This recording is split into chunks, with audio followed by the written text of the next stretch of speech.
music, memories, and spirit on today's hair-raising show. Good morning, Staples.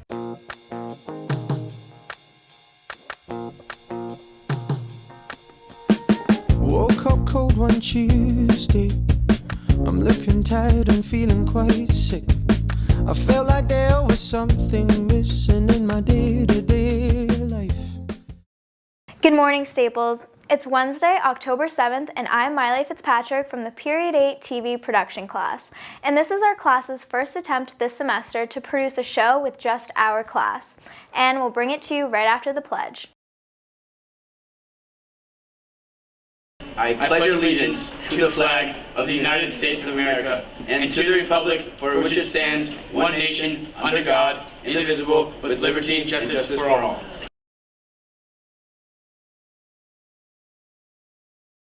Let's start off with some incredible things that our faculty has done recently. On the very first show that we did with the Period 2 class, we had a feature on the Orphenians doing the anthem at Yankee Stadium. Well, very recently, Mr. Rosenberg found himself in New York City once again.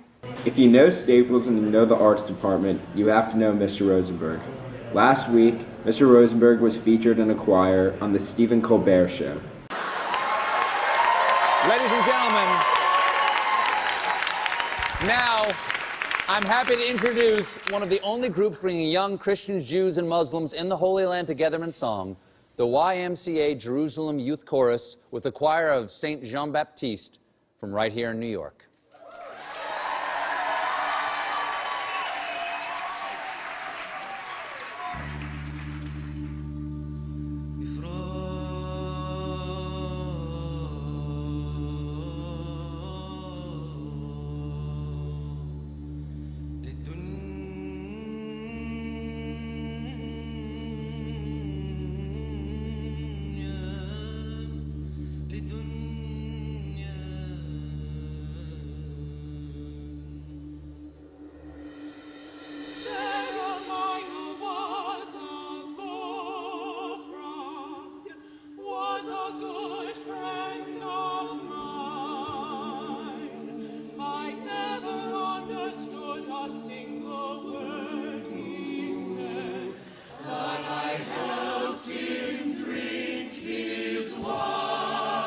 We asked Mr. Rosenberg just days after the performance what the experience was like on the Colbert Show. The experience singing at Colbert is just a lot of fun. We get to go in, they put us up in a suite in the studio, and we got to watch on the big screen what was going on in the filming of the show, and we ushered in, sang, and got out. We got a big high five from Stephen Colbert on the way out, and yeah, it was just a really great experience. How did you feel about Mr. Rosenberg being on Colbert last week?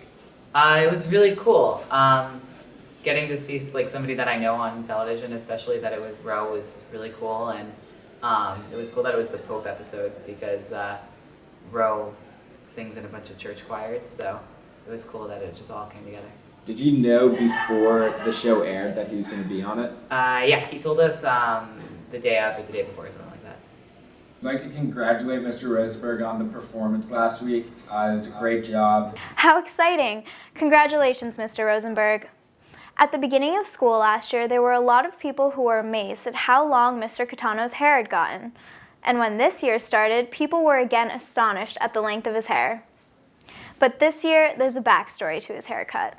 Hi, I'm Jacob. Over the summer, Mr. Gaetano did something for a great cause. Let's go find out about it. Good morning, I'm here in Florida, getting ready to head to West Palm Beach to cut my hair. I've been growing my hair for about 2 years now, and number one, I wanted to see how it would look if it was long. I've never had long hair before, and it's been an interesting experience having long hair for sure, and it certainly looks different. And two, I wanted to pay tribute to my friend Seth. So I'm really excited about this opportunity. I'm excited to pay tribute to Seth. I miss you a lot. And I hope this is just one little way for me to honor your life. I'm really excited, and next time you guys see me, I'll be with a little bit shorter hair.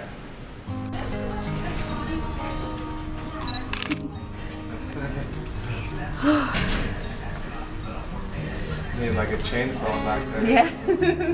So it's 14. Is that it? Yeah. I think we just gotta figure out how to walk. It's gone. Hi, Mr. Gaetano. We were wondering if we could interview about your haircut today. Sure can. Were you growing your hair out before you found out your friend was diagnosed with cancer? Yeah, I started growing my hair out in the beginning just to see how it would look with a little bit longer hair, but I decided as I was growing it for a little bit longer that this would be a good tribute to do for my friend. He had actually passed away before I started growing my hair out. How long was your hair before you cut it? It was just over 1 foot long. What organization did your hair go to? Locks of Love down in Florida. I went down to West Palm Beach to donate it. It's an organization that gives hair to children that have been suffering from cancer that can no longer grow their hair because of cancer treatments that they've had. Do you like your hair better long or short? I personally like it long and I like it short. I think a lot of people like it short. I've gotten a lot of different comments about it, but I like to mix it up, so either way is fine for me. How do you feel about donating to an organization that helps people with cancer? It was a great experience for me. Great to honor my friend and also to be able to help someone that unfortunately can't grow their hair. For me, it's been a haircut pretty much like this my entire life, so doing something different for me and helping someone in the process was definitely a great experience. Would you like to talk about your friend's situation? Sure. We were friends since high school. We became closer when we went to college and then when we left college as well.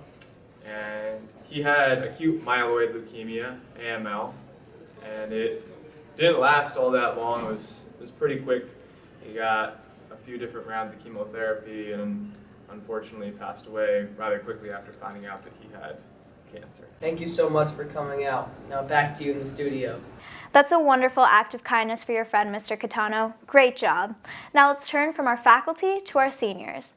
First up, some more advice from seniors to underclassmen. Our senior tip of the week. Senior tip of the week with Mom.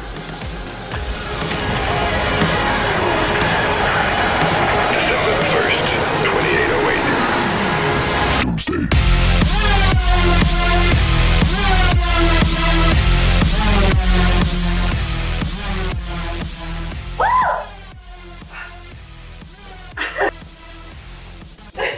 Senior tip of the week too is that every single opportunity you have to go all out, you commit.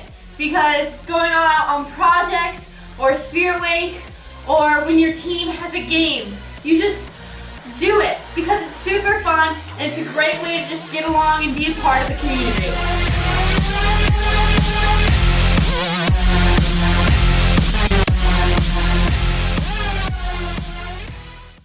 We seniors are going through a lot in the first semester of the year, picking out colleges, getting letters of recommendations, filling out applications. One piece of advice for seniors. The teachers and counselors that write your recommendations put in a lot of time and energy. Make sure you thank them and also let them know when you've been accepted. Besides the college process, seniors are hoping to check some things off of their Staples Things to-do list. We asked some what's on their bucket list. As a senior myself, we went around Staples to see what other seniors wanted to do before they graduated. Here's what they said. Before I graduate, I want to win the state championship in rugby. The number one thing I want to do before I graduate high school is get into college. Before I graduate, I'd like to not die in the college process. As a senior, what I want to do before I graduate is really just build relationships with not only my peers, but my teachers, and learn valuable life lessons from them that I can take past high school. As a senior, I hope to reignite the barbecue club. My senior year goal is to get into my REACH school for college. Before I graduate, I want to wear my big banana suit to school and also find out where my locker is. Before we graduate, I want to lead a class-wide field storm. Is that the proper word? I believe so. Okay. Me too. Recently, our library media teachers had a special contest. Here's Mr. Neenan to tell you about it. As part of freshman orientation, we had all students create multimedia projects, and then we entered. Everybody was entered into a contest, and the three winners you're about to see snippets of three of the winners, and I just wanted to announce the names. Congratulations to Emily Putnam, Rebecca Duncan, Kelvin May, Jacob Q, Lydia Donovan, and Emma McKinney. Well done.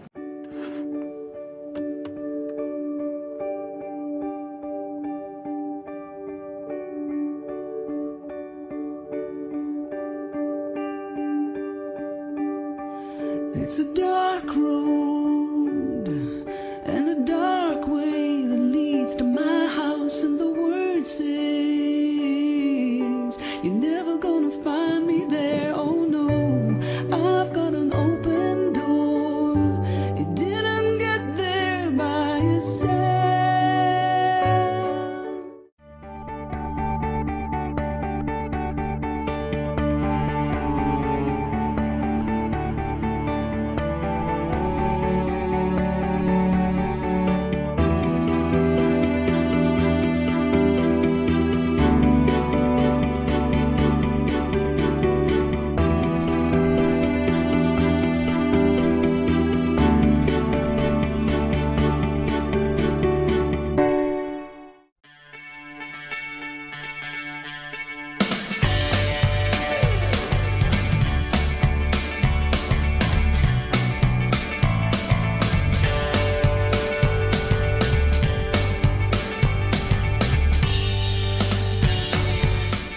I wanted to thank everyone again for participating, and we wanted to remind you about the Donald Trump conversations at lunch. If you like Donald, if you hate Donald, come to have lunch in the library this Friday.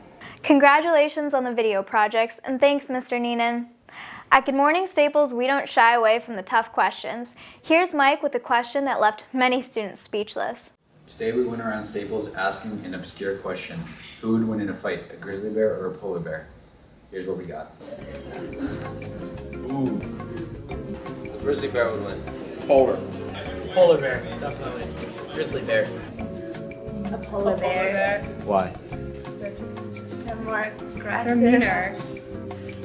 I think the polar bear would take him, having the height advantage. Well, because he is typically bigger, they're taller. Because polar bears are sick. Because grizzly bears have more fur. Because they're just bigger, more built for fighting. They're aerodynamic. Polar bear. More vicious. Grizzly bear would win. It's bigger, stronger, more claws. Like 20 times the claws, easily. And now back to Miley.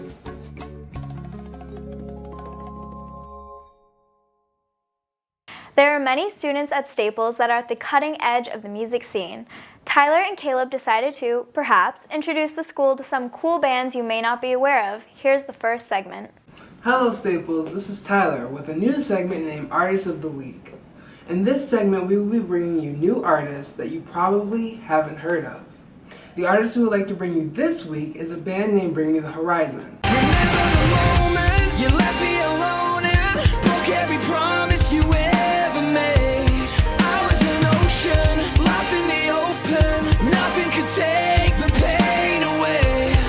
So you can throw me to the wall. Tomorrow I will come back, leader of the whole pack. Beat me black and blue. Every word will shape me, every scar will build my throne. Bring Me the Horizon is an alternative metal / electronic rock band, and they are from England. They currently have 5 albums out, and here's a preview of some of their other songs.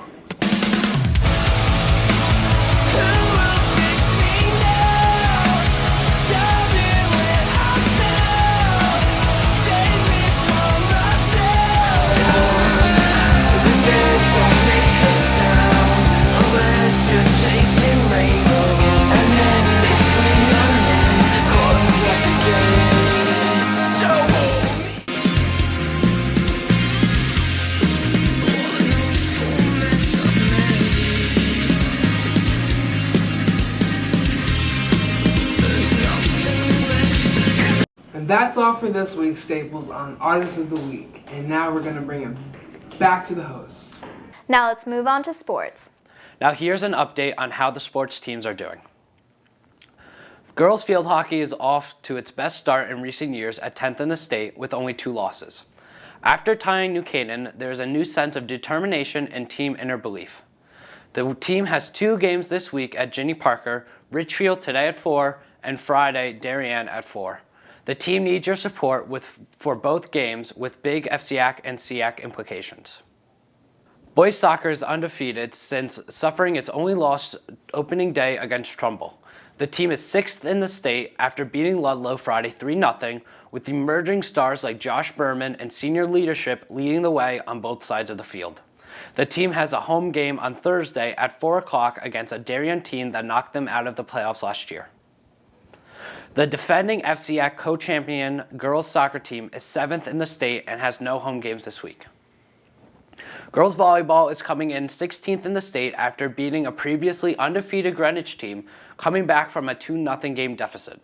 The other day, against Central, they won a set 25-0. Pretty impressive girls. They have no home games this week. For an update on the football team, here's Cooper Boardman. Staples taking on Fairfield Ward on Friday night at Staples Stadium. We started off here first quarter. Wreckers with the football. Hand off to Ethan Berger.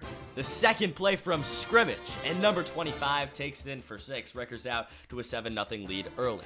Now Fairfield Ward with the football. 4th down conversion attempt.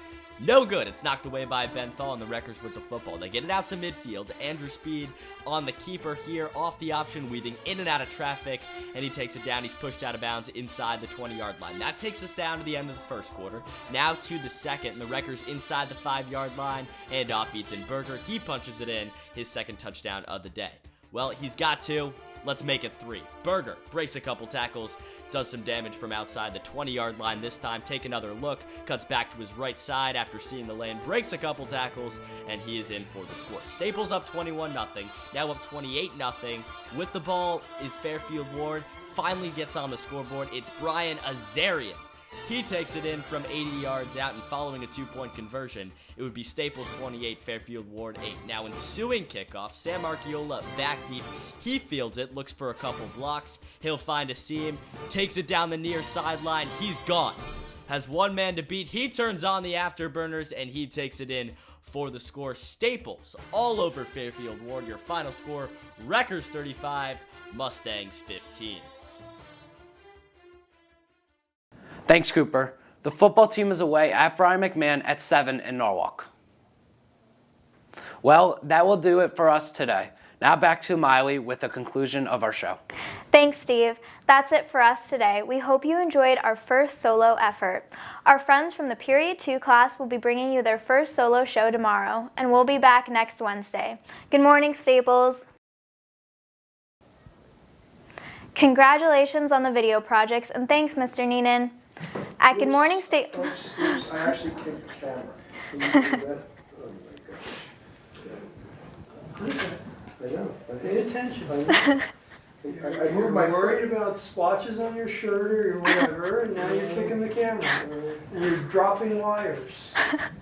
He's all over the place. She's the best. She deserves better. Oh, man. Honeycutt.